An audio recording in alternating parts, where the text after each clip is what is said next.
ചിരിപ്പിച്ചുകൊണ്ടിരിക്കുന്നു അവരുടെ തലച്ചോറിനുള്ളിൽ ഒരു മിന്നൽ പിടർ പോലെ അവന്റെ ഓർമ്മകളെ തിരിച്ചു കിട്ടുമെന്ന് ഞാൻ ആഗ്രഹിച്ചു. ലഹരി എന്ന മഹാവിപത്തിനെതിരെ പ്രതിരോധത്തിന്റെ പ്രതിജ്ഞയുമായി all Kerala photographers association Kannur മേഖലാ കമ്മിറ്റി AKPയുടെ നേതൃത്വത്തിൽ കണ്ണൂർ മുനിസിപ്പൽ ഹയർ സെക്കൻഡറി സ്കൂളിൽ വെച്ച് സംഘടിപ്പിച്ച ലഹരി വിരുദ്ധ സംഗമം വിദ്യാർത്ഥികളുടെയും ജനങ്ങളുടെയും പങ്കാളിത്തം കൊണ്ട് ശ്രദ്ധേയമായി. ജീവിതമാണ് ഏറ്റവും മനോഹരമായ ചിത്രം.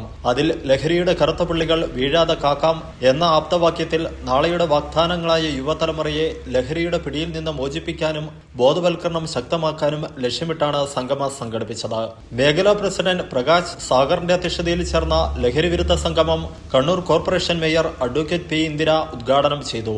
Kannur municipal higher secondary school headmistress Jyothi ചടങ്ങിൽ മുഖ്യാതിഥിയായി പങ്കെടുത്തു.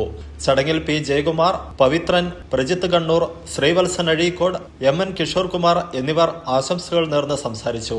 പരിപാടിക്ക് AKPA മേഖലാ സെക്രട്ടറി സുധർമ്മൻ സ്വാഗതവും മേഖലാ ട്രഷറർ സുനിൽകുമാർ K. നന്ദിയും പറഞ്ഞു. തുടർന്ന് അസിസ്റ്റന്റ് എക്സൈസ് ഇൻസ്പെക്ടർ പ്രഭനാഥ് VC അവതരിപ്പിച്ച ഏകപാത്ര നാടകം രസതന്ത്രം അരങ്ങേറി. കണ്ണൂർ മുനിസിപ്പൽ ഹൈസ്കൂളിലെ വിദ്യാർത്ഥികളും കണ്ണൂർ മേഖലയിലെ ഫോട്ടോഗ്രാഫർമാരും പങ്കെടുത്ത ചടങ്ങിൽ ഏവരും ലഹരി വിരുദ്ധ പ്രതിജ്ഞയും എടുത്തു. ആരോഗ്യമുള്ള ശരീരത്തിൽ മാത്രമേ ആരോഗ്യമുള്ള മനസ്സ് ഉണ്ടാകും.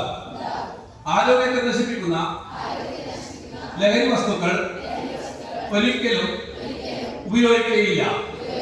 Prime vision news, Iritty.